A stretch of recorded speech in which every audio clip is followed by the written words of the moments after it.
আল্লাহ ও গো আল্লাহ ক্ষমা করে দাও, মাফ করে দাও।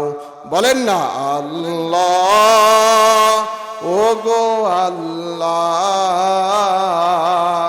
ক্ষমা করে দাও, মাফ করে দাও। তোমাকে না দেখিয়া, নবীকে না চিনিয়া ঈমান এনেছি তবুও এ উসিলাই রহম দয়া বিলাও। মাফ করে দাও, ক্ষমা করে দাও। আল্লাহ ও গো আল্লাহ ক্ষমা করে দাও, মাফ করে দাও। আমিন পড়েন। الحمد لله نحمده ونستعينه ونستغفره ونؤمن به ونتوكل عليه ونعوذ بالله من شرور أنفسنا ومن سيئات أعمالنا من يهده الله فلا مضل له ومن يضلله فلا هادي له ونشهد أن لا إله إلا الله وحده لا شريك له ونشهد أن سيدنا وحبيبنا وحبيب طبيبنا ومولانا محمدا عبده ورسوله الذي أرسله بالحق بشيرا ونذيرا وداعيا إلى الله بإذنه وسراجا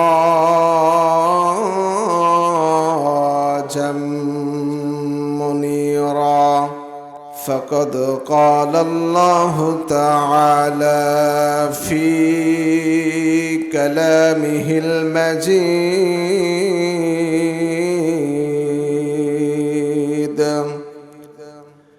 وفي فرقان الحميد সকলে জবান ছেড়ে পড়েন আউযু বিল্লাহি মিনাশ শাইতানির রাজিম বিসমিল্লাহির রহমানির রহিম ইয়া আইয়ুহাল্লাযীনা আমানু তুবু ইলাল্লাহি তাওবাতান নাসুহা সাদাকাল্লাহু মাওলানাল আযীম وصدق رسوله النبي الكريم وعلى ذلك لمن الشاهدين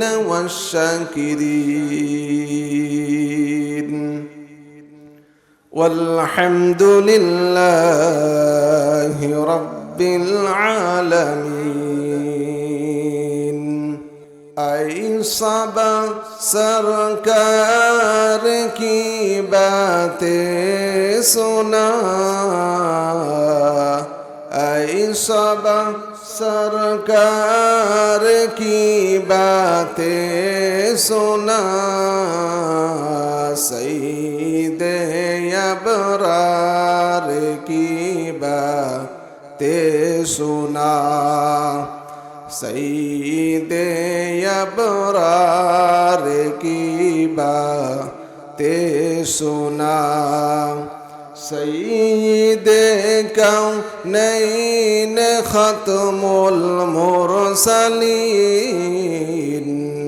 آخر عمود بود فخر الأولين آخر عمود بود فخر الأولين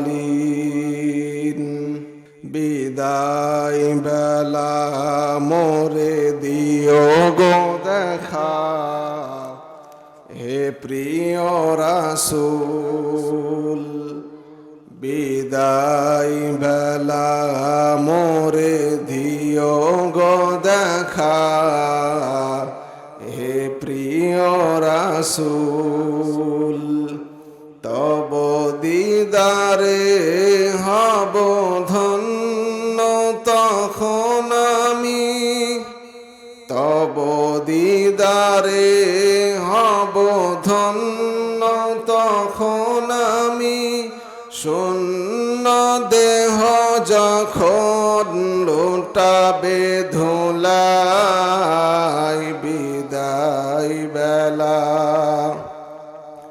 বিদায় বেলা মোরে দিও গো দেখা হে প্রিয় রাসূল কত নবী ওলি ছিল ধরার মাঝে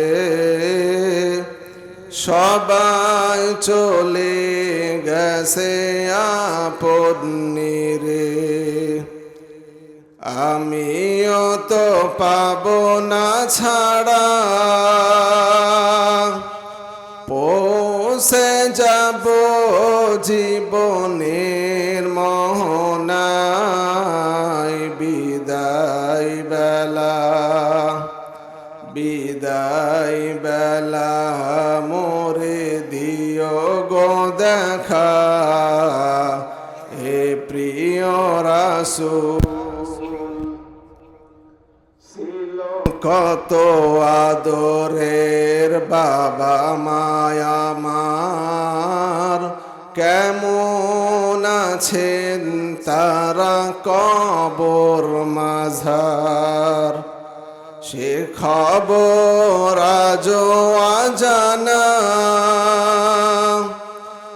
আমিও তো চলে যাব বেলা ও বেলায় বিদায় বেলা বিদায় বেলা মোরে দিও গো দেখা হে প্রিয় রাসূল কত বন্ধু স্বজন ছিল জমিদারি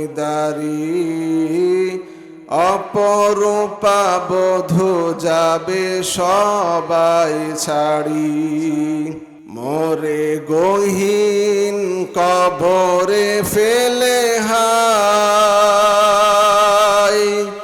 সেই মহা মুসিবতে ভুলো না আমায় বিদায় বেলায় বিদায় বেলা মোরে দিও গো দেখা হে প্রিয় রাসূল তব দিদারে হব ধন্য তখন আমি শূন্য দেহ যখন লুটাবে ধুলাই বিদায় বেলায় বিদায় বেলা মোরে দিও গো দেখা হে প্রিয় রাসূল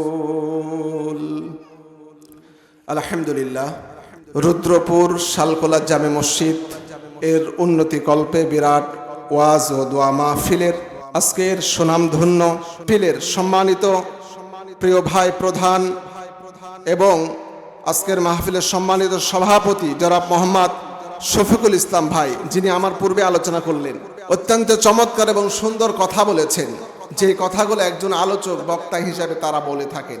কিন্তু ভাই আমার বলেছেন একজন আলেমের সম্মান ওই সময় হবে, শুধু আসলাম, গরুর গোশত আর দামি দামি খাবার খাওয়ালেন আর যাওয়ার সময় টাকা দিলেন, সম্মান করলেন, কিন্তু যেটা মূল মাকসাদ কোরআন ও হাদিসের কিছু আলোচনা শোনার জন্য আজকের এই সুন্দর ব্যবস্থাপনা আয়োজন, এই আলোচনা শোনার জন্য আপনারা আসলেন না, তাহলে একজন আলেমকে প্রকৃতপক্ষে সম্মান করা হলো না। কথা বলেন।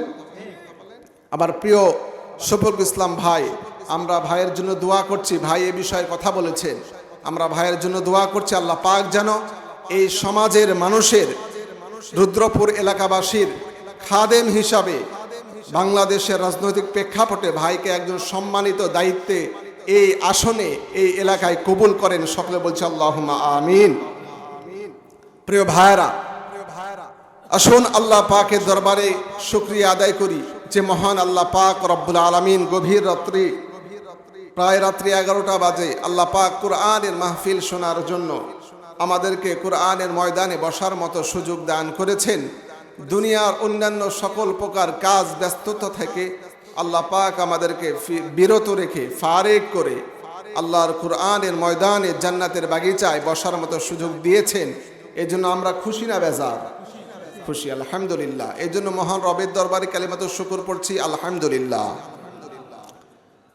লক্ষ কোটি দুরূদ ও সালাম বর্ষিত হোক আখিরি নবীর প্রতি, যে নবীর উসিলা করে আল্লাহ পাক পৃথিবীর জমিনে ইসলাম ধর্মকে প্রতিষ্ঠিত করেছেন।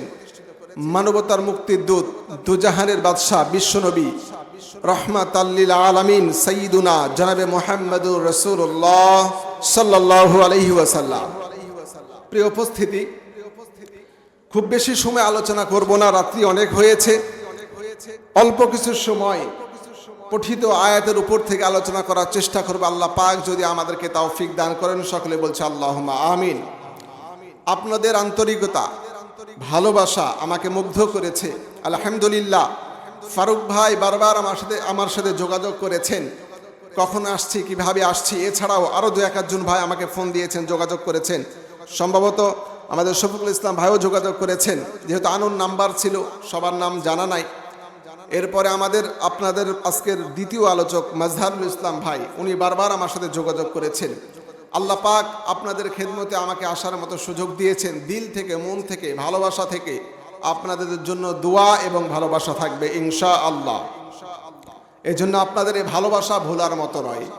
ভুলবো না, ভোলা যায় নাকি ও হে রুদ্রপুরবাসী, ভুলবো না, ভোলা যায় নাকি ও হে প্রিয় এলাকাবাসী, আপনাদের এই ভালোবাসা, আপনাদের এই ভালোবাসা জান্নাত হবে তার জাযা, ভুলবো না, ভোলা যায় নাকি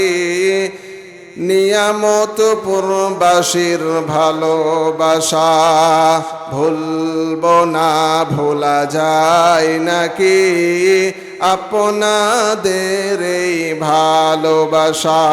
মারহাবা বলেন। আপনাদের জন্য মন থেকে, ভালোবাসা থেকে দোয়া থাকবে ইনশাআল্লাহ। সম্মানিত প্রিয় দিনী ভাইরা, আমরা আজকে এখানে যারা বসেছি, ইনশাআল্লাহ অল্প সময় খুবই গুরুত্বপূর্ণ আলোচনা হবে ইনশাআল্লাহ। আল্লাহ যদি আমাদেরকে তৌফিক দান করেন, আমরা এই প্রোগ্রামে মাহফিলে কোরআনের আলোচনা শোনার জন্য বসেছি। ইনশাআল্লাহ আমরা শেষ পর্যন্ত আখিরি মুনাজাত করে বাসায় যাব ইনশাআল্লাহ। রাজি আছেন? রাজি আছেন? দু হাত তুলে আল্লাহকে দেখান, রাজি আছেন? আয় আল্লাহ, তোমার এই বান্দাদেরকে কোরআনের জন্য কবুল করো। সকলে বলছি আল্লাহুম্মা আমিন।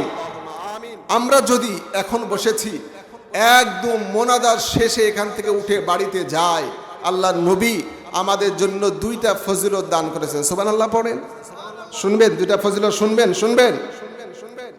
আমার ভাইরা, আল্লাহর নবী, বিশ্ব নবী মুহাম্মদুর রাসূলুল্লাহ সাল্লাল্লাহু আলাইহি ওয়াসাল্লাম জানিয়ে দিচ্ছেন, কুমু মাগফুরান লাকুম কদ বুদ্দিলাত সাইয়্যাতিকুমুল হাসানাত। ও দুনিয়ার উম্মতেরা শোনো, যারা দুনিয়ার জমিনে দুনিয়ার ব্যস্ততা রেখে বাড়ির বিভিন্ন কাজ কাম রেখে দিয়ে কুরআনুল কারীমের ময়দানে কোরআনের আলোচনা শোনার জন্য কোরআনের মাঠে বসে যায়, আমি নবী তাদের জন্য ঘোষণা করলাম আল্লাহর পক্ষ থেকে তাদেরকে 2টা ফজিলত দান করা হয়। বলেন সুবহানাল্লাহ। বিশ্বনবী বলছেন আল্লাহ রাব্বুল আলামিন আসমান থেকে ফেরেশতা অবতীর্ণ করে দেন, অবতীর্ণকৃত ফেরেশতারা আমাদের জন্য ঘোষণা করতে থাকে, ও দুনিয়ার মানুষেরা শোনো, আল্লাহর পক্ষ থেকে এই কোরআনের মাহফিলে কোরআনের ময়দানে যারা বসেছে ওদের জন্য আল্লাহর পক্ষ থেকে 2টা ঘোষণা করা হলো। 1 নাম্বার ঘোষণা হলো কুমু মাগফুরাল্লাকুম, যারা কোরআনের ময়দানে বসে শেষ পর্যন্ত ময়দানের মধ্যে থেকে যায়, আখেরি মোনাজাত করার পরে বাসার মধ্যে যাওয়ার জন্য এই যে বসে আছেন বসা থেকে উঠে দাঁড়িয়ে যায়, ওই ব্যক্তিদের জন্য আল্লাহর পক্ষ থেকে তাদের জীবনের গুনাহ মাপের ঘোষণা করে দেওয়া হয়। সুবহানাল্লাহ পড়বেন না? 2 নাম্বার ফজিলত বিশ্বনবী বলছেন যারা কোরআনের ময়দানে বসে যায় ওদের জন্য আল্লাহর পক্ষ থেকে 2য় নাম্বার ফজিলত হলো দুনিয়ার মানুষ ভুল ত্রুটি করার কারণে যেইগুলো গুনাহ কামাই করেছে, গুনার কাজ করেছে, আল্লাহর পক্ষ থেকে আজকে এই কোরআনের মাহফিলে বসার জন্য ওই গুনাহগুলোকে পরিবর্তন করে দেওয়া হয়। সুবহানাল্লাহ পড়েন। গুনার কাজগুলোকে পরিবর্তন করে রব্বুল আমিনের পক্ষ থেকে নেকি দ্বারা গুনাহকে পরিবর্তন করে দেওয়া হয়। সুবহানাল্লাহ। তাহলে 2টা ফজিলত জানতে পারলাম, যারা কোরআনের মাহফিলে বসে আলোচনা শুনে আখেরি মুনাজাত করে আল্লাহর কোরআনের বয়ান শেষ করে বাসায় যাবে, ওদের জন্য 1 নাম্বার ফজিলত তাদের জীবনের গুনাহ আল্লাহ মাফ করে দিবেন। 2য় নাম্বার ফজিলত হলো ওদের জীবনের গুনাহকে আল্লাহ তাআলা নেকি দ্বারা পরিবর্তন করে দিবেন। সুবহানাল্লাহ। তাহলে আমরা শেষ পর্যন্ত থাকবো তো ইনশাআল্লাহ? ইনশাআল্লাহ। সম্মানিতা মা বোনেরা যারা পর্দার অন্তরালে বসে আছেন আখেরি মোনাজাত করে যাবেন ইনশাআল্লাহ। আল্লাহ পাক আমাদেরকে প্রত্যেককেই 2টি ফজিলতের অংশীদার বানাবে। বলেন আমিন। সম্মানিত ভাইরা, তাহলে আমরা আল্লাহ পাকের কৃতজ্ঞতা আদায় করলাম, আল্লাহ তাআলার শুকরিয়া আদায় করলাম। আসলেই আল্লাহ তাআলার কৃতজ্ঞতা শুকরিয়া আদায় করে কি শেষ করা যাবে? কথা বলেন, কথা বলেন। শেষ করা যাবে না। আমার ভাইরা, আমার বন্ধুগণ, আল্লাহ রাব্বুল আলামিন কোরআনে হাকিমের মধ্যে জানিয়ে দিচ্ছেন দুনিয়ার মানুষেরা শোনো, তোমরা আমার পক্ষ থেকে যে পরিমাণ নিয়ামত রাজির মধ্যে থাকতেছ, এই নিয়ামত রাজির যদি কৃতজ্ঞতা আদায় করে তোমাদের জিন্দেগির হায়াতগুলোকে ফুরিয়ে দাও, জীবনের হায়াতগুলো শেষ হয়ে যাবে, তোমার জিন্দেগির সব সময়গুলো ফুরিয়ে যাবে, কিন্তু আমি আল্লাহর কৃতজ্ঞতা আদায় করে বান্দা তোমরা শেষ করতে পারবা না। আল্লাহ রাব্বুল আমিন বলছেন ওয়ালাউ আন্না মা ফিল আরদি মিন শাজারাতিন আকলামু ওয়াল বাহরু ইয়ামুদ্দুহু মিন বা'দিহি সাবআতু আবহুরিম মা নাফিদাত কালিমাতুল্লাহ। আল্লাহু আকবার পড়েন। আল্লাহ রাব্বুল আমিন জানিয়ে দিচ্ছেন বান্দারা শোনো, এই পৃথিবীর যত প্রকার বৃক্ষ আছে সবগুলোকে যদি তোমরা কলম বানাও, আর আটলান্টিক মহাসাগর থেকে শুরু করে নিয়ে খাল বিল নদী নালা সমুদ্রের সব পানিগুলোকে যদি তোমরা কালি বানাও, আর আমি আল্লাহর প্রশংসা লিখতে শুরু করে দাও, বান্দা শোনো শোনো, লিখতে লিখতে তোমার গাছ নামক কলমগুলো শেষ হয়ে যাবে, পানি নামক কালিগুলো ফুরিয়ে যাবে, কিন্তু বান্দা আমি আল্লাহ এত নিয়ামত তোমাদেরকে দান করেছি, যেই নিয়ামতের কৃতজ্ঞতা আদায় করে 1000 ভাগের 1 ভাগও শেষ করতে পারবা না। সুবহানাল্লাহ। প্রিয় ভাইরা, আল্লাহ পাক আমাদেরকে এত বেশি নিয়ামত দান করেছেন। একটা উদাহরণ দিয়ে আমি মূল আলোচনার দিকে ফিরবো ইনশাআল্লাহ। দেখেন, আল্লাহ পাক আমাদেরকে সুন্দর শারীরিক গঠন দিয়েছেন, আমাদের 2টি হাত দিয়েছেন, 2টি পা দিয়েছেন, 2টি চোখ দিয়েছেন, আল্লাহ পাক 2টি কান দিয়েছেন, মেধা শক্তি, বুদ্ধি শক্তি, শরীরের শক্তি সবকিছু আল্লাহ পাক দান করেছেন। এই অঙ্গ প্রত্যঙ্গগুলোর জন্য আল্লাহকে কি কোনো মূল্য দিতে হয়? কথা বলেন, কথা বলেন। কোনো মূল্য দিতে হয় না। আল্লাহ রাব্বুল আমিন বলছেন, বান্দা শোনো, আলাম নাজআল লাহু আইনাইনি ওয়া লিসানাও ওয়া শাফাতাইন। ও দুনিয়ার মানুষেরা শুনে নাও, জেনে নাও, আমি আল্লাহ তোমাদেরকে কত অঙ্গ প্রত্যঙ্গ আর কত নিয়ামতপূর্ণ তোমার দেহের অঙ্গগুলো দান করলাম, জানো নাকি? আল্লাহ বলছেন, আলাম নাজআল লাহু আইনাইন, ও বান্দা তোমাকে আমি আল্লাহ সুন্দর দুইটা চোখ দান করলাম। এই চোখগুলো দিয়ে বান্দা তুমি দুনিয়ার নাজ নিয়ামত সবকিছু দেখতেছ।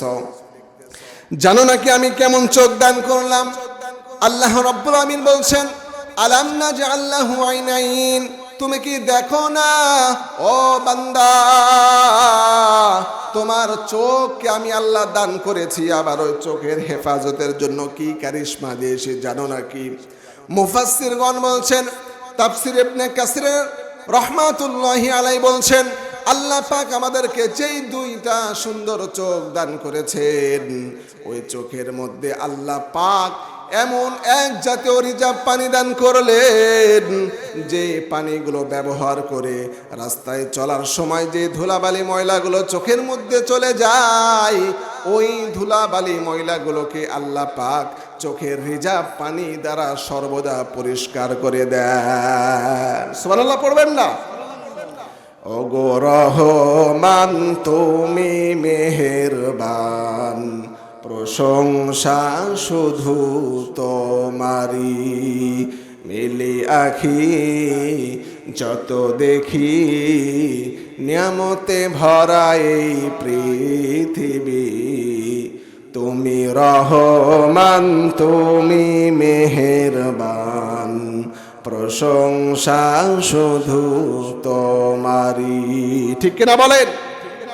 প্রিয় ভাইরা, আল্লাহ পাক এত সুন্দর চোখ দিয়েছেন। আমরা যখন রাত্রিবেলা ঘুমায় যাই, দেখবেন সকালে ঘুম থেকে ওঠার সময় চোখের কর্নার দিয়ে কিন্তু ময়লা বের হয়। ঠিক কিনা বলেন? ময়লা বের হয় না? কেমনে বের হয় কখনো ভেবেছেন? সারাদিন আমরা রাস্তাঘাটে চলাফেরা করার সময় ওই যে আমরা টিনের বাড়ির টিনের ছিদ্র দিয়ে দেখতে পাই না ধুলাবালি উড়ে? সূর্যের আলো যখন টিনের ছিদ্রতে লাগে, আপনাদের এলাকাতে নাই নাকি? আছে না? ওই যে ধুলাবালিগুলো আমরা কি নর্মাল চোখে দেখতে পাচ্ছি? দেখা যায় না তো, মেশিন ছাড়া দেখা যাবে না। তো ওই ধুলাবালিগুলো প্রতিনিয়ত আমাদের চোখের মধ্যে প্রবেশ করে। আল্লাহ পাক, মুফাসসিরগণ লিখেছেন, আল্লাহ পাক আমাদের চোখের মধ্যে এক জাতীয় রিজার্ভ পানি দিয়েছেন। ওই পানিগুলো ব্যবহার করে আল্লাহর হুকুম চালু করে সারা রাত আমরা সুন্দরভাবে ঘুমাই। আল্লাহর হুকুম ঘুমাই না, আল্লাহ পাকের হুকুম ব্যবহার হয়ে চোখের রিজার্ভ পানি ব্যবহার করে আমাদের চোখটাকে রিসাইকেল করে চোখের কর্নার দিয়ে আল্লাহ পাক সারা দিনে ময়লাগুলো বের করে দেন। চিল্লা বলেন সুবহানাল্লাহ। এমন চোখ আল্লাহ দান করেছেন, সে আল্লাহর প্রশংসা করতে হবে না হবে না? কথা বলে করতে হবে। প্রিয় ভাইরা, আমাদের এই রুদ্রপুর এলাকার মধ্যে আরো অনেক মুসলমান ছিল যারা আজকে কোরআনের মাহফিল আসতে পারেনি। কথা বলেন ঠিক কিনা? দেখবেন ওরা চা স্টলে বসে বসে আড্ডা দিচ্ছে, গল্প করছে। মুরব্বীরাও পর্যন্ত টিভি দেখতেছে আর গল্প করছে। কথা বলেন? চা স্টলে বৈশা হাজি, চা স্টলে বৈশা হাজি, টিভির দিকে চাই, মাঝে মাঝে গানের বিটে পা দুটা নাড়ায়। ঠিক কিনা বলে? মুরব্বীরা দেখবেন টিভির মধ্যে ছায়ায় আছে, দেখতেছে। বয়স শেষ, অথচ দুনিয়ার রং তামাশা শেষ হচ্ছে না। সম্মানিত ভাইরা, এই জন্য আল্লাহ পাক আমাদেরকে কোরআনের এই মাহফিলে আসার মতো বসার মতো সুযোগ দিয়েছেন। এই জন্য আমরা খুশি না বেজার? খুশি। আমরা যদি আজকে মাহফিলের শেষ পর্যন্ত থেকে বাসায় যাই, তাহলে আল্লাহ পাক আমাদেরকে দুইটা স্পেশাল ফজিলত দিবেন। আমরা প্রত্যেকেই এই দুইটা ফজিলত নিয়ে বাসায় যাব ইনশাআল্লাহ। সম্মানিত ভাইরা, আমি আপনাদের সামনে কুরআনে হাকিমের সূরা তাহরিমের 8 নম্বর আয়াতে কারিমা তেলাওয়াত করেছি। আল্লাহ পাক এই আয়াতে কারিমার মধ্যে বান্দাদেরকে মহাব্বত করে শুধুমাত্র ঈমানদারদেরকে ডাক দিয়ে আল্লাহ পাক বলছেন, দুনিয়ার ঈমানদারেরা শোনো, তুবু ইলাল্লাহ, আমি আল্লাহর কাছে তোমরা তাওবা করো, তাওবাতান নাসুহা, এমন তাওবা ইখলাসের সাথে খালেস দিতে তাওবা করো, আমি আল্লাহ তোমার তাওবাকে কবুল করে তোমাকে জান্নাতি বান্দা বানায় দেব। সুবহানাল্লাহ পড়েন। সম্মানিত ভাইরা, আমরা চাই আল্লাহর কাছে তাওবা করতে। আপনারা জেনে থাকবেন আজকে এপ্রিল মাসের কত তারিখ? 11 তারিখ। আগামী 14 তারিখ পহেলা বৈশাখ জানেন আপনারা? যুবকেরা তোমরা জানো না? যুবকেরা জানো না? যুবক যুবতীরা ওরা তো রেডি হয়ে আছে পয়লা বৈশাখের দিনে একদম সাজুগুজু করে, শাড়ি পরে, লিপস্টিক দিয়ে, মেকআপ করে রাস্তাঘাটে চলবে আর যুবকদেরকে পাগলা বানাবে। কথা বলো, কথা বলো, ঠিক কিনা? শহরে বাজারে দেখো নারীদের ঢল, পর্দাবিহীন তারা করে ঝলমল। ঠিক কিনা বলো? শহরে বাজারে দেখো নারীদের ঢল, পর্দাবিহীন তারা করে ঝলমল। অন্যকে তার দিকে আশিক বানাই, অন্যকে তার দিকে আশিক বানাই। দেশটা আজি ধ্বংস হলো নারীর বেপরদায়, যুবকেরা ধ্বংস হলো নারীর বেপরদায়। সবার মুখে একই আওয়াজ, হাই হাই হাই। ঠিক কিনা বলো? প্রিয় ভাইরা, আমাদের যুব সমাজ নষ্ট হওয়ার পিছনে উল্লেখযোগ্য কারণ হলো এই নারী ফিতনা। কথা বলেন ঠিক কিনা? এই জন্য প্রিয় ভাইরা, আমরা যারা উপস্থিত আছি, আমাদের বাসাতে আমাদের মেয়ে আছে, আমাদের ছোট বোন আছে, আমাদের নাতনি আছে, আমাদের অনেকের ভাস্তি আছে, আমাদের মা বোনেরা পর্দার অন্তরাল থেকে আলোচনা শুনছেন। আমরা সতর্ক হই, আমাদের নারীরা যেন ঘরের নারী ঘরে থাকে, বেপর্দা হয়ে ঘুরে নিজের চরিত্র, নিজের সৌন্দর্য নষ্ট না করে এবং আমার যুব সমাজকে যেন নষ্ট না করে। কথা বলেন ঠিক কিনা? আমাদেরকে সতর্ক করতে হবে। সম্মানিত ভাইরা, তাহলে আল্লাহ পাক তাওবার দরজা খুলে রেখেছেন। আমরা আল্লাহর দরবারে যদি তাওবা করতে পারি, আল্লাহ পাক কিন্তু আমাদেরকে তাওবার মাধ্যমে জান্নাতি বান্দা হিসেবে কবুল করবেন। কথা বলেন ঠিক কিনা? আমার ভাইরা, আমার বন্ধুগণ, আল্লাহ রাব্বুল আলামিন এই দুনিয়ার জমিনে আমাদেরকে ইবাদত করার জন্য পাঠিয়েছেন। আল্লাহ পাক বলছেন, ওমা খলাকতুল জিন্না ওয়াল ইনসা ইল্লা লিয়াবুদুন। দুনিয়ার মানুষ শোনো শোনো, তোমাদেরকে আমি আল্লাহ ইবাদত করার জন্য পাঠালাম। কিন্তু দুনিয়ার জমিনে এসে মানুষ দুনিয়ার মোহে পড়ে, দুনিয়ার লোভে পড়ে, দুনিয়ার পিছনে ঘুরতে ঘুরতে আল্লাহর ইবাদত করাকে ভুলে গিয়েছে। ঠিক কিনা বলেন আমার ভাইরা? এই জন্য আল্লাহকে যদি ভুলে যায় চলবে নাকি? আল্লাহ দুনিয়া ছাড়া কোথাও যেতে পারবো? আল্লাহর কাছেই ফিরে আসতে হবে। এজন্য আমরা দুনিয়াতে যেই প্রকার ভুল ত্রুটি গুনার কাজ করেছি, এগুলোকে সব ভুলে আল্লাহর কাছে এসে তওবা করার জন্য আজকের এই আলোচনা শুনবো। আমরা শত শত কোটি গুনাহ করার পরেও যদি আল্লাহর দরবারে মাপ চাই, ক্ষমা চাই, তওবা করি, আল্লাহ পাক তওবার দরজা খুলে রেখেছেন। বলেন সুবহানাল্লাহ। আমার ভাইরা, আমার বন্ধু, ও রুদ্রপুর এলাকার যুবকেরা শোনো, তুমি আমি আর কত গুনাহ করেছি, আমার আর তোমার মধ্যে কত গুনাহ আছে। এই গুনাহ নিয়ে যদি রবের দরবারে তওবা করতে পারি, আল্লাহর দরবারে ক্ষমা চাইতে পারি, আমার আল্লাহ রব্বুল আলামিন আমার তোমার তওবা কবুল করার জন্য রেডি হয়ে আছেন। ঠিক কিনা বলেন? হযরত ওমর ফারুক রাদিয়াল্লাহু তাআলা আনহু আল্লাহর নবীর দরবারে যাচ্ছিলেন, রাস্তার মধ্যে দেখলেন একজন যুবক তেমন একটা কান্না করতেছে, হাত পা নাড়ায়া ছোট মানুষের মতো কান্না করতেছে। এই অবস্থা দেখে উমর ফারুক রাদিয়াল্লাহু তাআলা আনহু যুবকের কাছে চলে গেলেন। যুবকের কাছে যাওয়ার পরে বলতেছেন, ও যুবক, কি এমন হয়েছে তোমার? কেন এই ছোট মানুষের মতো কান্না করতেছো? যুবক বলতেছে, উমর ফারুক, এমন একটা গুনাহ করেছি যেই গুনার কারণে আমি লজ্জিত হয়ে গিয়েছি। আমি নবীর দরবারে যেতে পারতেছি না। কেমনে আল্লাহর সামনে আমি দাঁড়াবো? নবীর সামনে দাঁড়ায় কেমনে আমার এই গুনাহটাকে মাফ নিব? এই চিন্তায় আমার দিলের ভিতরে ছটফট করতেছে আর আমি কান্না করতেছি। ওমর ফারুক রাদিয়াল্লাহু তাআলা আনহু আল্লাহর নবীর দরবারে ওই সাহাবীকে, যুবক সাহাবীকে নিয়ে চলে গেলেন, যুবককে নিয়ে চলে গেলেন। যাওয়ার পর বিশ্ব নবীর দরবারে বললেন, ইয়া রাসূলুল্লাহ, আমাদের এলাকার এই যুবকটা কি এমন গুনাহ করেছে যেই গুনার কারণে প্রতিনিয়ত কান্না করতেছে আর আফসোস করতেছে। কি এমন গুনাহ করেছে আপনি মেহেরবানি করে শুনে নেন। বিশ্বনবী মুহাম্মদুর রাসূলুল্লাহ সাল্লাল্লাহু আলাইহি ওয়াসাল্লাম যুবককে প্রশ্ন করলেন, ও যুবক, কি এমন গুনাহ করেছ? আমার কাছে বর্ণনা দাও। তোমার গুনাহ কি আল্লাহর আরশের চাইতেও বড় নাকি?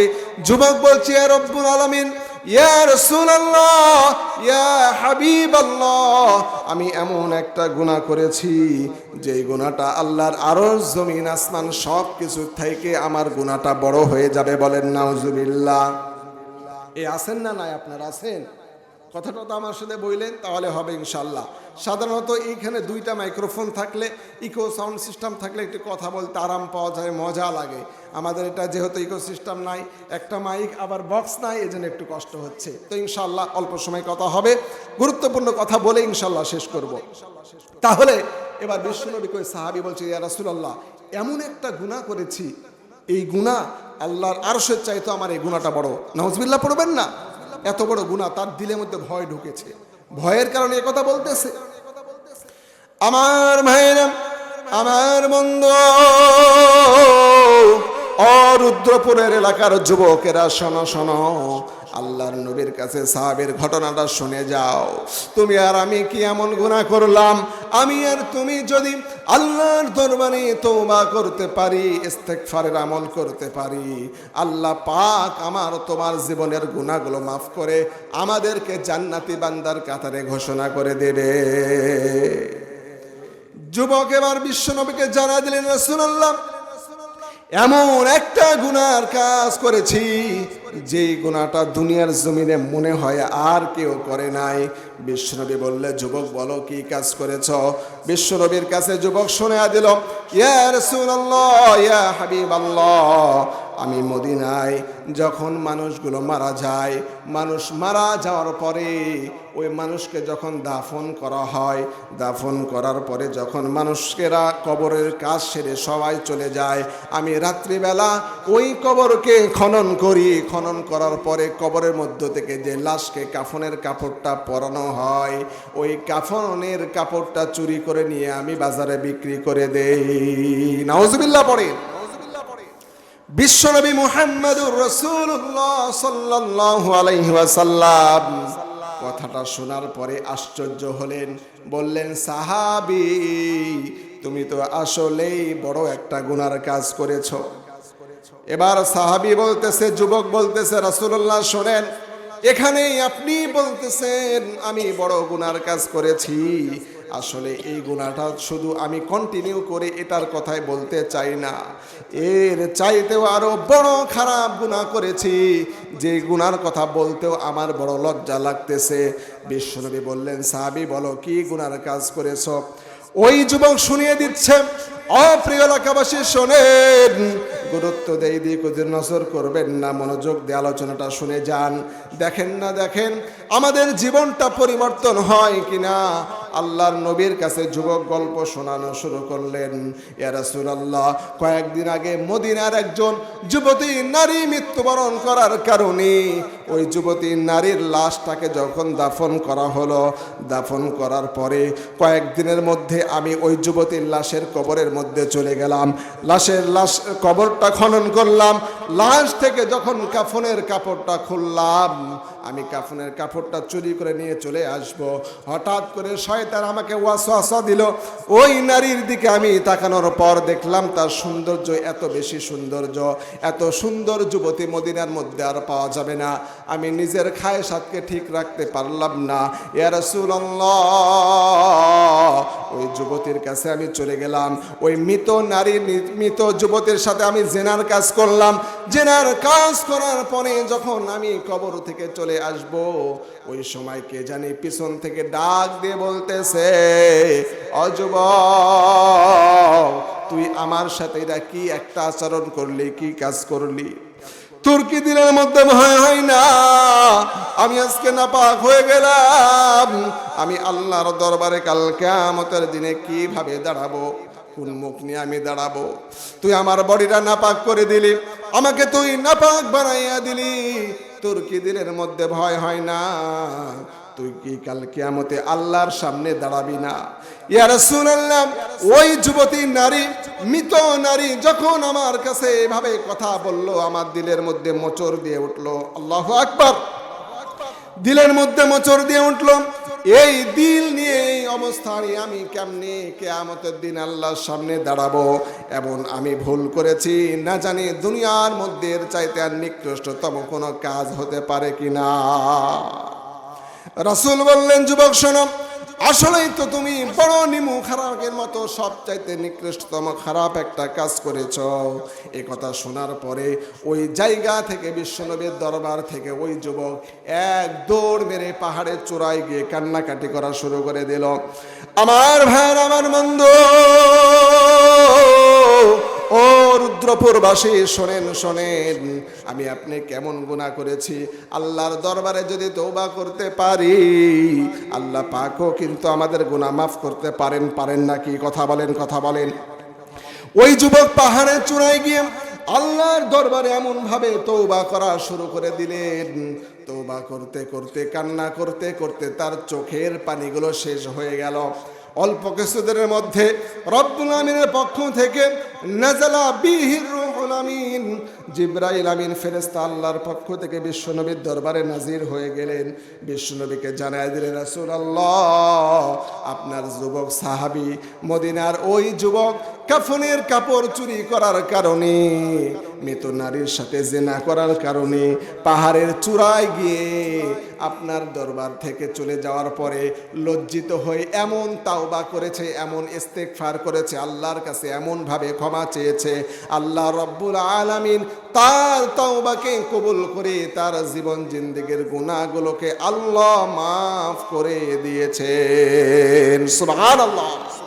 সম্মানিত ভাইরা, তাহলে একজন কাফনের কাপড় চুরি করা যুবক এবং মৃত যুবতী নারীর সাথে জিনা করার পরেও যদি আল্লাহর কাছে তওবা চেয়ে ক্ষমা পাইতে পারে, আমরা কি এমন গুনাহ করেছি যে আল্লাহর কাছে ক্ষমা পাবো না? কথা বলেন, কথা বলেন।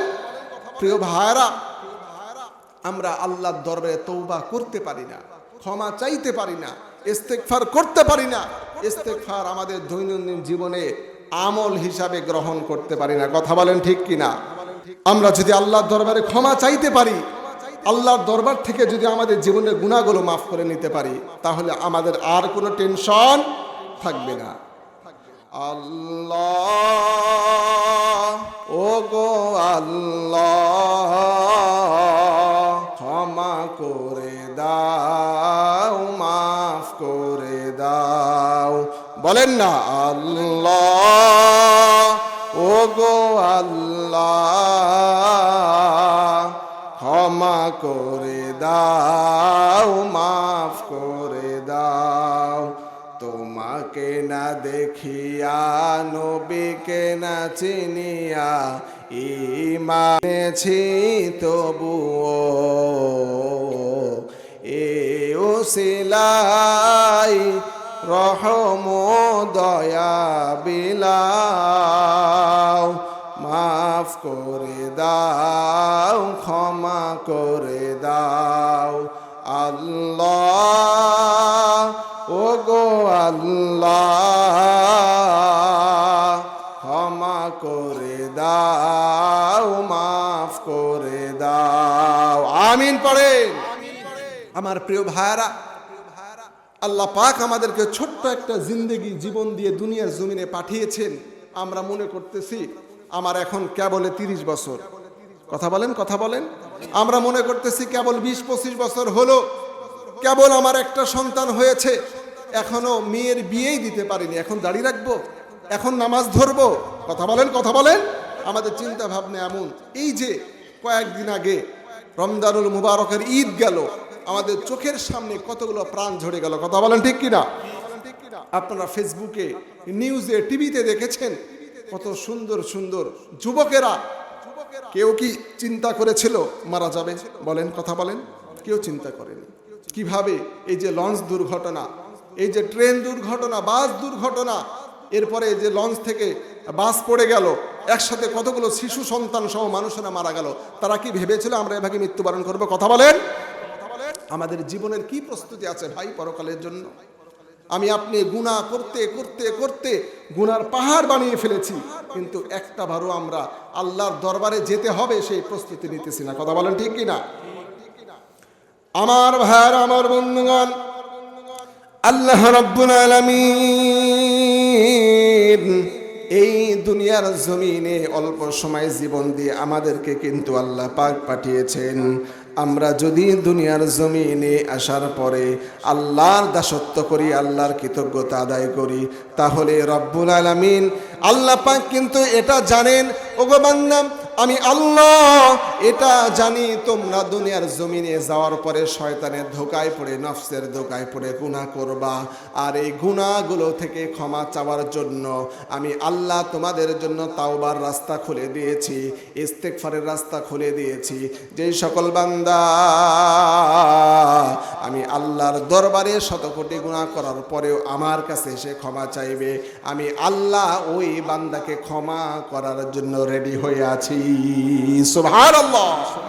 আমার ভাইরা, আল্লাহ পাক কুরআনুল হাকিমের মধ্যে বারবার বান্দাদেরকে সতর্ক করে বলেছেন, কুল ইয়া ইবাদিয়াল্লাযী আসরাফু আলা আনফুসিহিম লা তাকনাতু মির রাহমাতিল্লাহ। বান্দা, তুমি নিজে নিজে গুনাহ করে নফসকে নষ্ট করেছো, নফসের প্রতি জুলুম অত্যাচার করেছো, আমি আল্লাহ তোমাকে বলতেছি আমার রহমত থেকে, আমার বরকত থেকে, আমার ক্ষমা পাওয়া থেকে তোমরা কখনো নৈরাশ হও না। সুবহানাল্লাহ পড়ে আল্লাহ পাক বলেছেন।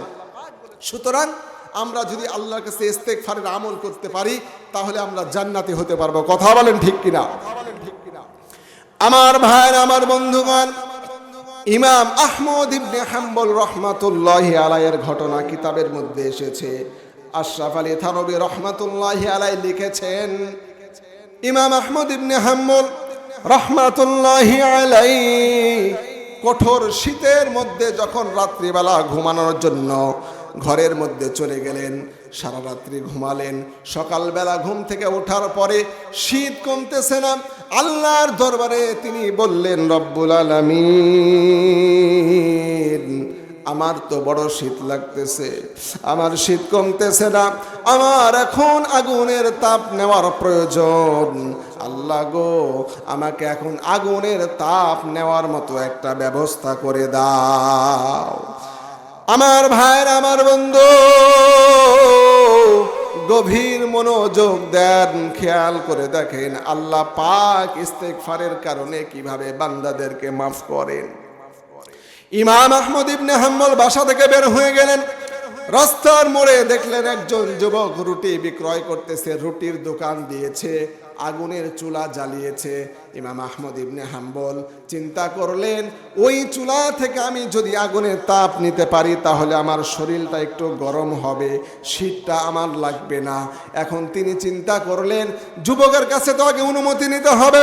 আবার তিনি চিন্তা করলেন, যুবকের কাছে আমি গিয়ে যদি আগে সালাম না দেই তাহলে তো যুবক বলবে, আপনি এত সুন্দর একজন হুজুর কিন্তু আমার আগে সালাম দিলেন না। ঠিক কিনা বলেন? কারণ হুজুরদের বেশি দোষ। এই কথা বলেন, কথা বলেন। হুজুরের প্রচুর দোষ, দুনিয়ার সব দোষ হুজুরদের জন্য। কথা বলেন ঠিক কিনা? অথচ ইন্নাল উলামা ওয়ারাসাতুল আম্বিয়া, নবীগণেরা হলো, নবীগণদের ওয়ারিস হলো দুনিয়ার আলেম ওলামা। কথা বলেন ঠিক কিনা? আমার কথা নাকি নবীর কথা? সেই ওলামায়ে কেরামদেরকে আমরা সম্মান করতে পারি না। ঘটনা শুনেন। আমার ভাইয়ের, আমার বন্ধুগণ, ও রুদ্রপুর, ও নিয়ামতপুরের প্রিয় দিনদার ইসলাম প্রিয় আমার যুবক ভাইরা শোনেন। ইমাম আহমদ ইবনে হাম্বল রহমাতুল্লাহি আলাইহি ওই রুটিওয়ালার কাছে গিয়ে সালাম দিবেন, সে মুসলমান না হিন্দু তার দিলের মধ্যে খটকা লাগলো। তিনি যেহেতু আল্লাহর ওলি, দিলের মধ্যে নিয়ে আল্লাহর কাছে মুআনাকা করলেন, চিন্তা ভাবনা করলেন কেমনি আমি জানতে পারি। আল্লাহকে মনে মনে বললেন, রব্বুল আলামিন আমাকে তুমি জানায়া দাও ওই রুটিওয়ালা মুসলমান না অন্য ধর্মের, আমি তারে সালাম দিতে চাই।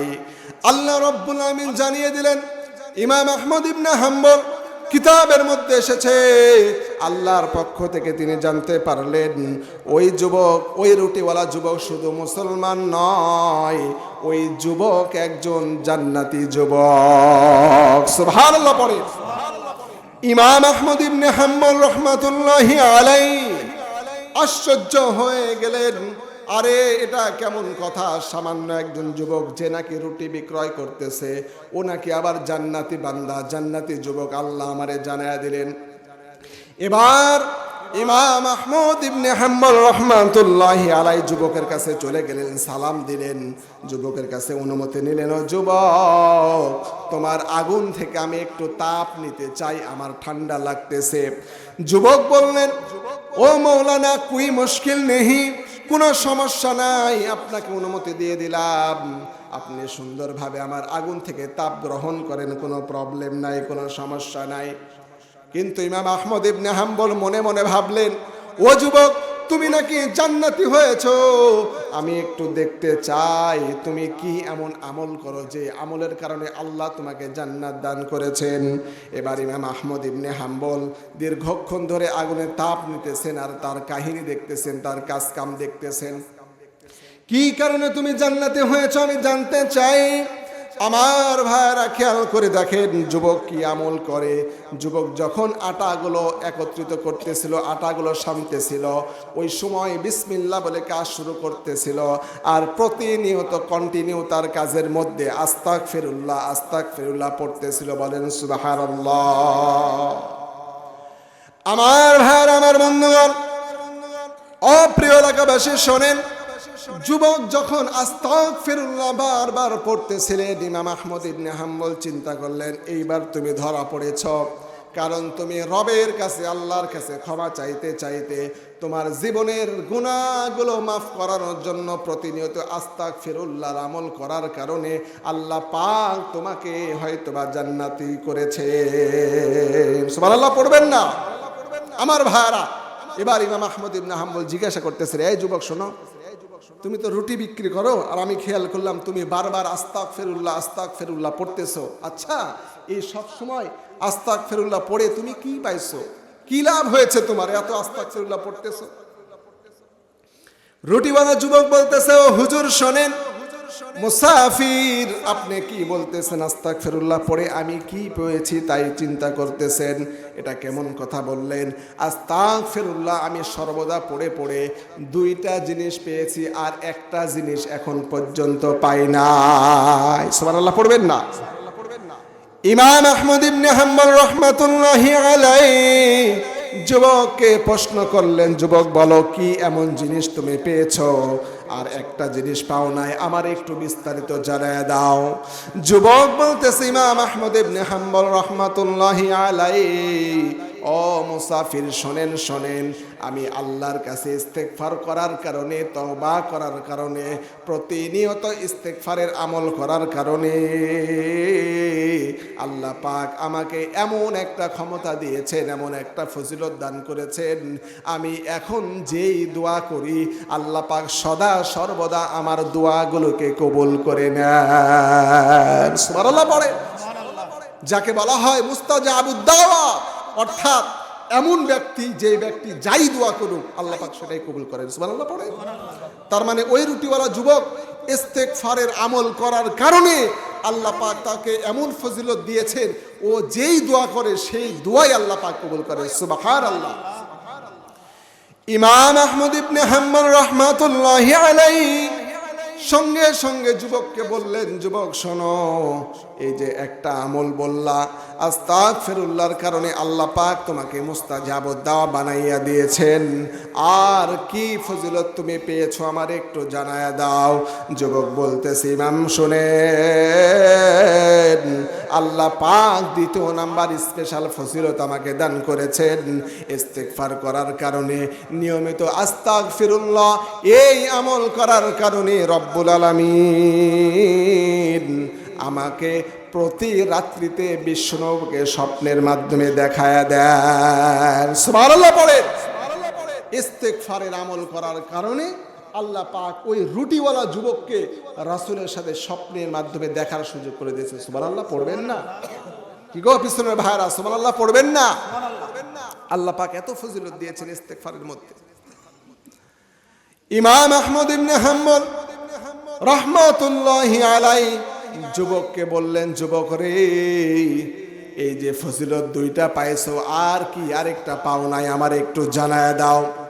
ইমাম আহমদ ইবনে হাম্বল রাহমাতুল্লাহি আলাইহি এবার যুবককে প্রশ্ন করাই, যুবক জানায়া দিলেন। রুটিওয়ালা যুবক বলতেছে, হুজুর শোনেন, আমি একদিন স্বপ্নের মাধ্যমে রাসূলের সাথে যখন সাক্ষাৎ করলাম, দেখা করার পরে আমি নবীকে জিজ্ঞাসা করলাম, ইয়া রাসূলুল্লাহ,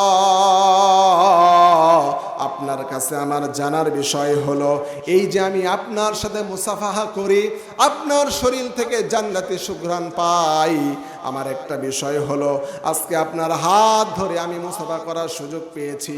আমার আপনার কাছে আবদার, আপনার কাছে চাওয়া হলো, কাল কিয়ামতের দিন মুসিবতের সময়, কঠিন সময় আপনার হাত ধরে যেন আমি জান্নাতে যেতে পারি, সেই ব্যবস্থা করে দেন। সুবহানাল্লাহ পড়ে।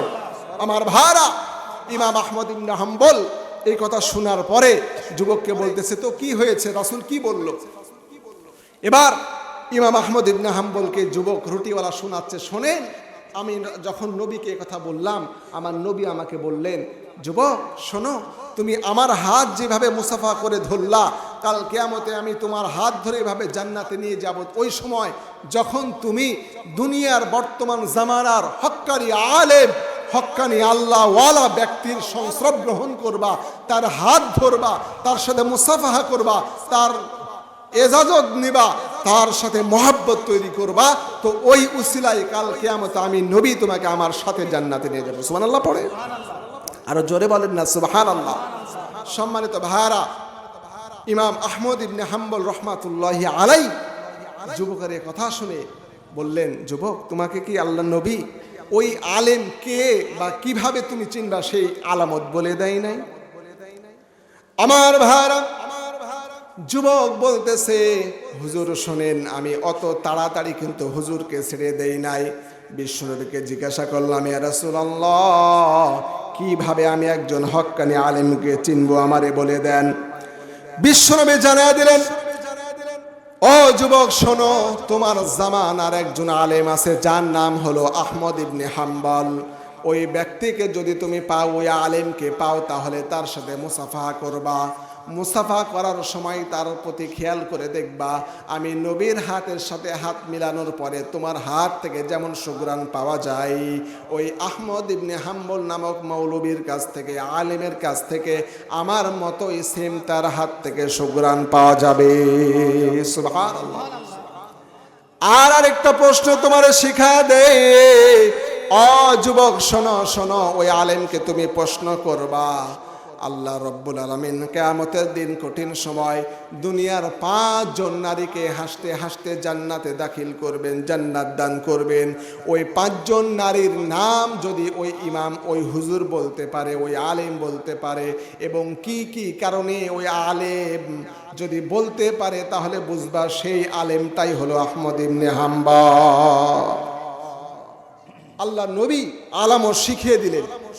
আমার প্রিয় ভাইরা, আলামত পাওয়ার পরে এবার ওই যুবক বলতেছে, হুজুর শোনেন, আমি যে 2টা জিনিস ইস্তেগফারের জন্য পেয়েছি, আর আরেকটা জিনিস যেটা নবী আমাকে বলেছে, যুগশ্রেষ্ঠ আলেম ইমাম আহমদ ইবনে হাম্বল তার নাম হবে, তাকে আমি প্রশ্ন করলে এই প্রশ্নের উত্তর দিতে পারবে, তার হাতের সাথে মুসাফাহা করলে জান্নাতি সুঘ্রাণ পাওয়া যাবে।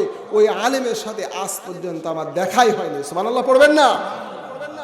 তার সামনে কে দাঁড়ায় আছে? কথা বলেন, কথা বলেন, কথা বলেন। যুবকের সামনে কে দাঁড়ায় আছে? ইমাম আহমদ ইবনে হাম্বল। আমার ভাইরা, আমার বন্ধুগণ, যুবক এবার ইমাম আহমদ ইবনে হাম্বল রাহমাতুল্লাহি আলাইহির দিকে তাকায় বলতেছেন, ও হুজুর, আমি আপনাকে এতক্ষণ ধরে গল্প শোনালাম, আপনার মতলব কি, আপনার উদ্দেশ্য কি, আপনার নাম কি, আমারে বলেন। ইমাম আহমদ ইবনে হাম্বল রাহমাতুল্লাহি আলাইহি যুবককে জানিয়ে দিতেছে, যুবক শোনো, আমার নামটা তোমার জানতে হবে না, আমি আগে তোমাকে কাজ বলি, যে কাজ বিশ্বনবী তোমাকে জিজ্ঞাসা করেছেন, বিশ্বনবী তোমাকে জানার জন্য বলেছেন। আল্লাহ রাব্বুল আলামিন কিয়ামতের দিন 5 জন নারীকে হাসতে হাসতে জান্নাত দান করবেন। ওই 5 জন নারীর মধ্যে 1 নাম্বার যিনি হবেন, তিনি হলেন বিবি খাদিজাতুল কুবরা। সুবহানাল্লাহ। 2 নম্বরে আম্মা জান হযরতে ফাতেমাতুজ জাহরা রাদিয়াল্লাহু তাআলা আনহা। তৃতীয় নম্বরে আম্মাজান আয়েশা রাদিয়াল্লাহু তাআলা আনহা, চতুর্থ নম্বরে বিবি আসিয়া, পঞ্চম নম্বরে বিবি রহিমা। এই 5 জন নারীকে আল্লাহ পাক কিয়ামতের দিন হাসতে হাসতে জান্নাত দান করবেন। রুটিওয়ালা যুবক আশ্চর্য হয়ে গেলেন। এবার ইমামকে জিজ্ঞাসা করলেন, ও মুসাফির, আমারে বলেন এই 5 জন মানুষ, এই 5 জন নারী কি কারণে জান্নাতে যাবে, তাদের কারণটা বলেন। ইমাম আহমদ ইবনে হাম্বল রহমাতুল্লাহি আলাইহি যুবককে সুন্দরভাবে শুনিয়ে দিলেন, যুবক শোনো, আল্লাহ রাব্বুল আলামিন কিয়ামতের দিন প্রথম নম্বরে হযরত খাদিজাতুল কুবরা রাদিয়াল্লাহু তাআলা আনহুকে জান্নাত দান করবেন। জান্নাত দান করার কারণ হলো আল্লাহ নবী অভাবের সময়, অনটনের সময়, বিপদের সময় হযরত খাদিজাতুল কুবরা রাদিয়াল্লাহু তাআলা আনহু তার সম্পদ, ধন সম্পত্তি, টাকা পয়সা সব কিছুকে নবীকে দিয়ে দিয়েছিলেন। সুবহানাল্লাহ পড়েন। তার মানে হলো আজও যদি আমাদের মা বোনেরা স্বামীর অভাবের সময়, বিপদের সময় পাশে থাকে, সহযোগিতা করে, হেল্প করে, তাহলে বিবি খাদিজার সাথে আমাদেরও মা বোনদেরকে আল্লাহ পাক জান্নাত দান করবে। সুবহানাল্লাহ পড়বেন না? পর্দার অন্তরালে সম্মানিতা মা ও বোনেরা, আপনারা যদি স্বামীর বিপদের সময় পাশে দাঁড়ান, আল্লাহ পাকও কিন্তু আপনাদেরকে এই ফজিলত দান করবে। কথা বলেন ঠিক কিনা? আমার ভাইরা, এজন্য আমাদের মা বোনদেরকে এই সুযোগও আমাদেরকে করে দিতে হবে। কথা বলেন, কথা বলেন। এবার ইমাম আহমদ ইবনে হাম্বল রহমাতুল্লাহি আলাইহি দ্বিতীয় নারীর কথা বললেন, হযরতে ফাতেমাতুজ জাহরা রাদিয়াল্লাহু তাআলা আনহাকে আল্লাহ পাক কিয়ামতের দিন হাসতে হাসতে জান্নাতে দান করবেন। সুবহানাল্লাহ পড়েন। যুবক জিজ্ঞাসা করলেন, মুসাফির বলেন কিভাবে, কি কারণে ইমাম হাসান হুসাইন রাদিয়াল্লাহু তাআলা আনহুর আম্মা জান ফাতেমাতুজ জাহরা জান্নাতে যাবে, কি কারণে, কি আমলের কারণে? ইমাম আহমদ ইবনে হাম্বল জানিয়ে দিলেন, ও যুবক শুনে নাও, জেনে নাও, আল্লাহ রাব্বুল আলামিন ফাতেমাতুজ জাহরা যে গুণটাকে পছন্দ করেছিলেন, তিনি স্বামীর বিনা অনুমতিতে তার বান্ধবীর সাথেও পর্যন্ত দেখা করতেন না। এমনকি তিনি আল্লাহর রাস্তায় ফকির মিসকিনদেরকে স্বামীর অনুমতি ছাড়া দান করতেন না, স্বামীর অনুমতি ছাড়া এক ধাপ আগে পরে কিছুই করতেন না। আল্লাহ পাক এই আমলটাকে পছন্দ করে তাকে কিয়ামতের দিন হাসতে হাসতে জান্নাত দান করবেন। সুবহানাল্লাহ পড়েন। তাহলে সম্মানিতা মা ও বোনেরা, আপনাদেরকে স্বামীর এমন তাবেদার হওয়া লাগবে যে আপনার স্বামী যদি আপনাকে বলে তুমি সারাদিন আজকে বাড়ির ভিতরে থাকবে, বাড়ির ভিতরে থাকতে হবে। কথা বলেন, কথা বলেন। স্বামীর অনুমতি ব্যতীত এক মুহূর্ত এদিক ওদিক করা যাবে না। তাহলে আল্লাহ পাক আপনাকে হযরতে ফাতেমাতুজ জাহরা রাদিয়াল্লাহু তাআলা আনহার সাথে জান্নাতে দাখিল করবেন। সুবহানাল্লাহ পড়বেন না? প্রিয় ভাইরা, এরপরে ইমাম আহমদ ইবনে হাম্বল জানায়া দিলেন, তৃতীয় নাম্বার ওই নারী হযরতে আম্মাজান আয়েশা রাদিয়াল্লাহু তাআলা আনহাকে আল্লাহ রাব্বুল আলামিন কিয়ামতের দিন কঠিন সময় হাসতে হাসতে জান্নাত দান করবেন। সুবহানাল্লাহ। কারণ তিনি বললেন, ফাতেমা আম্মাজান আয়েশা রাদিয়াল্লাহু তাআলার একটা স্পেশাল স্বামীর খেদমত, বিশ্বনবীর খেদমত ছিল, সেটা হলো রাসূল সাল্লাল্লাহু আলাইহি সাল্লামের গোসলের খেদমতটা আম্মাজান আয়েশা রাদিয়াল্লাহু তাআলা আনহা বেছে নিয়েছিলেন, চেয়ে নিয়েছিলেন, এবং গোসলের খেদমতটা করার কারণে আল্লাহ রাব্বুল আমিন পছন্দ করে। আমরা হাদিস জানি, তিরমিজি শরীফের শামাইলে তিরমিজির মধ্যে হাদিসটা বর্ণনা করা হয়েছে। একদিন বিশ্বনবী গোসল করছিলেন, আম্মাজান আয়েশা গোসল করিয়ে দিচ্ছিলেন। আম্মাজান আয়েশা গোসল করার সময় রাসূলের পিছনে ছিলেন। রাসূল পাক সাল্লাল্লাহু আলাইহি ওয়াসাল্লাম যেই চৌকাটের উপরে বসে গোসল করছিলেন, একটু সামনের দিকে ঝুঁকে যাওয়ার কারণে আম্মাজান আয়েশা রাদিয়াল্লাহু তাআলা আনহার বৃদ্ধা আঙ্গুল ফেটে যায় এবং রক্ত বের হয়। রাসূল সাল্লাল্লাহু আলাইহি ওয়াসাল্লামকে বলেননি যেন রাসূলকে দাঁড়াতে না হয়। এই ভালোবাসা, মহব্বতের কারণে আল্লাহর পক্ষ থেকে জিবরাইল নাজিল হয়ে রাসূলকে জানাইছেন, ইয়া রাসূলুল্লাহ, আপনার আয়েশা আপনাকে এত বেশি ভালোবাসা, মহব্বত দিয়েছে, এই কারণে আল্লাহ পাক খুশি হয়ে তাকে হাসতে হাসতে জান্নাতি হিসাবে কবুল করে নিয়েছেন। সুবহানাল্লাহ। প্রিয় ভাইরা, তাহলে আমাদের মা বোনেরা যদি আমাদের স্বামীদের খেদমত এইভাবে করতে পারে, তাহলে আল্লাহ পাক আমাদের মা বোনদেরকেও আম্মাজান আয়েশা রাদিয়াল্লাহু তাআলা আনহার সাথে জান্নাতে যাওয়ার ব্যবস্থা করে দেবেন। কথা বলেন ঠিক কিনা? আমাদের আম্মাজানদেরকে, মা বোনদেরকে, আমাদের স্ত্রীদেরকে এই ওয়াজ শোনাতে হবে, আলোচনাগুলো শোনাতে হবে, তাহলে তো আমাদের খেদমত করবে। কথা বলেন, কথা বলেন। আর না হয় আমরা তো বাড়িতে যাওয়ার পরে একটু 19-20 হলে, তরকারিতে একটু লবণ কম হলে মারামারি শুরু করে দিয়ে, এই কথা বলেন। আমাদের ব্যবহারটাও তো ভাই ভালো না। এই জন্য আমাদের মা বোনেরাও কিন্তু আমাদের সেবা তো দূরের কথা, বাড়ি থেকে বের হলে বলে গেল এই কি কথা বলেন, বেঁচে গেলাম। আমাদের আচরণও ভালো করতে হবে। রাসূল পাক সাল্লাল্লাহু আলাইহি ওয়াসাল্লাম স্ত্রীদের সাথে আনন্দ করতেন। আমরা হাদিসে জানি, শুনেছি, হাদিস আমরা প্রায় সবাই জানি। আম্মা জান আয়েশা রাদিয়াল্লাহু তাআলা আনহার সাথে রাসূল পাক সাল্লাল্লাহু আলাইহি ওয়াসাল্লাম দৌড় প্রতিযোগিতা করেছে। সুবহানাল্লাহ পড়বেন না? দৌড় প্রতিযোগিতা করেছে। আমার ভাইরা, এজন্য মা বোনদেরকে যদি আমরা ভালোবাসতে পারি, আমাদের স্ত্রীদের যথা মর্যাদা দিতে পারি, তাহলে তারাও কিন্তু আমাদের খেদমত করতে রাজি আছে। কথা বলেন আমার প্রিয় ভাইরা। ইমাম আহমদ ইবনে হাম্বল রাহমাতুল্লাহি আলাইহি এবার তিনি চতুর্থ নম্বর নারীর কথা বললেন। চতুর্থ নম্বর ওই নারীকে আল্লাহ রাব্বুল আলামিন জান্নাতের ময়দানে, কিয়ামতের ময়দানে জান্নাতে হাসতে হাসতে পাঠাবেন। নারীটি হলো হযরতে আইয়ুব নবীর স্ত্রী বিবি রহিমা রাহিমাহুল্লাহ আলাইহিস সালাম। সুবহানাল্লাহ পড়বেন না? তিনি স্বামীর চরম লেভেলের অসুস্থতার মধ্যেও স্বামীর সাথ ছেড়ে দূরে চলে যাননি, স্বামীর খেদমত করেছেন। আমাদের মা বোনেরাও যদি স্বামীর খেদমত যথাসময় করতে পারে, তাহলে আল্লাহ পাকও কিন্তু তাদেরকে বিবি আসিয়ার সাথে, বিবি রহিমার সাথে জান্নাতের মধ্যে দাখিল করবে। সুবহানাল্লাহ পড়ে। আমার ভাইয়ের, আমার বন্ধুগণ, পঞ্চম নম্বরে বিবি আসিয়া আলাইহিস সালাতু ওয়াস সালামকে আল্লাহ পাক জান্নাতের মধ্যে দাখিল করবেন।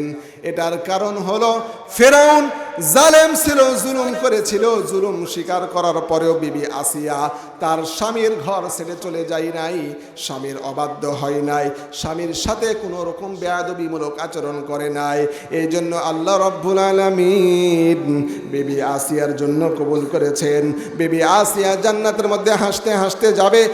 আজও যদি আমাদের মা বোনেরা দুনিয়ার জমিনে স্বামীর খেদমত করে, স্বামীর সাথে ভালো আচরণ করে, ভালোবাসা দেখায়, আল্লাহ পাক বিবি আসিয়ার সাথে কিয়ামতের দিন জান্নাতের মধ্যে দাখিল করে দেবে। সুবহানাল্লাহ পড়বেন না? সম্মানিত ভাইরা, আর অল্প সময় কথা বলি, ইনশাআল্লাহ শেষ করে দেব। আমরা গুনার বোঝা মাথার উপরে নিয়ে দিন রাত চলাফেরা করতেছি, সব কিছু করছি।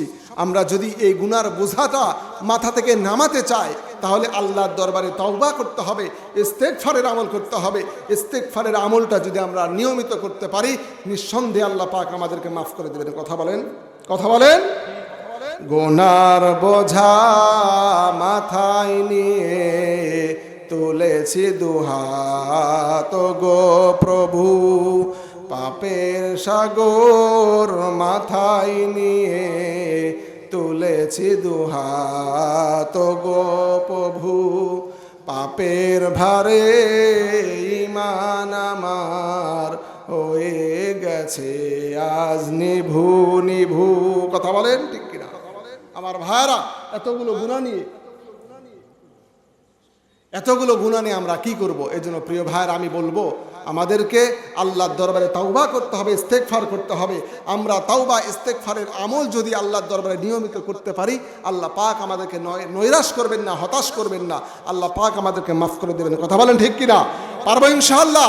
আল্লাহর দরবারে তওবা করে দৈনন্দিন, হাদিসের মধ্যে এসে রাসূল পাক সাল্লাল্লাহু আলাইহি ওয়াসাল্লাম দৈনন্দিন মিনিমাম 70 থেকে, বুখারী শরীফের হাদিস, 100 বার পর্যন্ত ইস্তেগফার করতেন, অথচ তিনি নিষ্পাপ হওয়ার পরেও তিনি এত তাওবা করতেন। আমার ভাইরা, অল্প সময় আলোচনা করা হলো। মূল উদ্দেশ্য, মূল আলোচ্য বিষয় ছিল তাওবা এবং ইস্তেগফার। আল্লাহর দরবারে আমাদের জীবনের কৃতকর্ম, কৃত গুনাহগুলোকে ক্ষমা করার জন্য যদি আল্লাহর দরবারে ক্ষমা চাইতে পারি, আল্লাহ আমাদেরকে মাফ করবেন। আল্লাহুম্মা আমিন। ربنا ظلمنا أنفسنا وإن لم تغفر لنا وترحمنا لنكونن من الخاسرين। আল্লাহ তাআলা রব্বুল আলামিন গভীর রজনীতে কিছু গুনাহগার বান্দাদেরকে নিয়ে কোরআনের কিছু আলোচনা করে আমরা হাত তুলেছি গো মাওলা। আয় আল্লাহ, দুনিয়ার সব দরজাগুলো এখন বন্ধ হয়ে গিয়েছে গো মাওলা। আয় আল্লাহ তাআলা, দুনিয়ার সব দরজাগুলো বন্ধ হওয়ার পর তোমার দরজাটা খুলে যায়, ওই আশায় আমরা আজকে মাগরিব থেকে নিয়ে কোরআনের আলোচনা শুনেছি গো মাওলা। এই রাত্রিবেলা তোমার কাছে, তোমার দরজা থেকে কিছু পাওয়ার আশায় হাত তুলেছি গো মাওলা। রব্বুল আলামিন, মেহেরবানি করে আমাদের জীবন জিন্দেগির গুনাহগুলোকে তুমি মাফ করে দাও। আল্লাহ তাআলা তোমার ঘরের মধ্যে শুরু থেকে নিয়ে এখন পর্যন্ত যে সকল দিনী ভাই ও বোনেরা দান করেছে গো মাওলা, মেহেরবানি করে প্রত্যেকের দানগুলোকে তুমি কবুল করে নাও।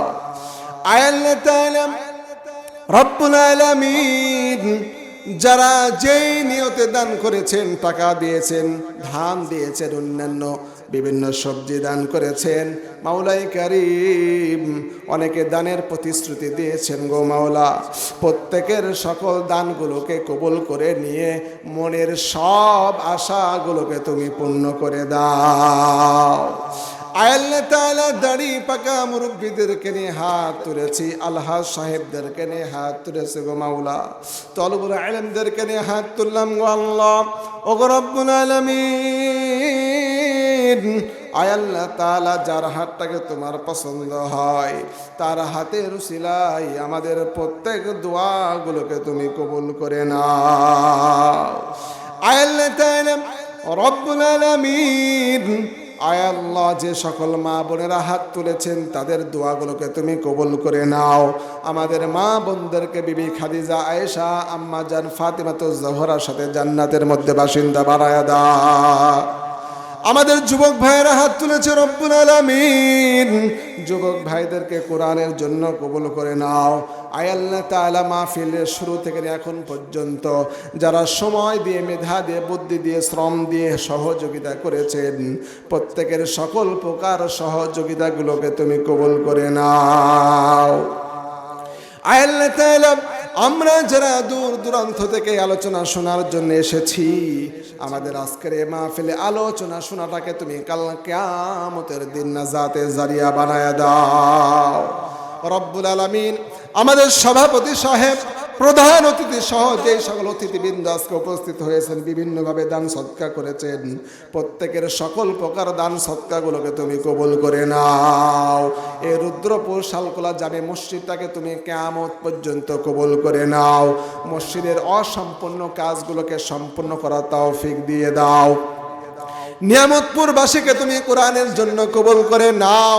ও রব্বুল আলামিন, মেহেরবানি করে আমাদের সকল প্রকার দোয়াগুলোকে তুমি কবুল করে নাও। রব্বির হামহুমা কামা রব্বায়ানি সগীরা। আল্লাহ তাআলা তোমার অনেক বান্দা এখানে এতিম হয়ে হাত তুলেছে, অনেকের বাবা মা কবরের মধ্যে শাহিদ গো মাওলা, মেহেরবানি করে প্রত্যেকের কবরগুলোকে জান্নাতের টুকরা হিসাবে তুমি কবুল করে নাও। আয় আল্লাহ তাআলা মেহেরবানি করে আমাদের আত্মীয় স্বজন, পাড়া প্রতিবেশী, ভাই বেরাদার যারা অন্ধকার কবরের মধ্যে আছে, প্রত্যেক গোরস্থানবাসীদেরকে তুমি জান্নাতি হিসাবে কবুল করে নাও। আমরা যারা অসুস্থ রয়েছে, আমাদের বাবা মা অসুস্থ আছেন, তাদের প্রত্যেককে পরিপূর্ণ সুস্থতা নসিব করে দাও। রব্বানা তাকাব্বাল মিন্না ইন্নাকা আনতাস সামিউল আলিম ওয়া তুব আলাইনা ইন্নাকা আনতাত তাওয়াবুর রহিম।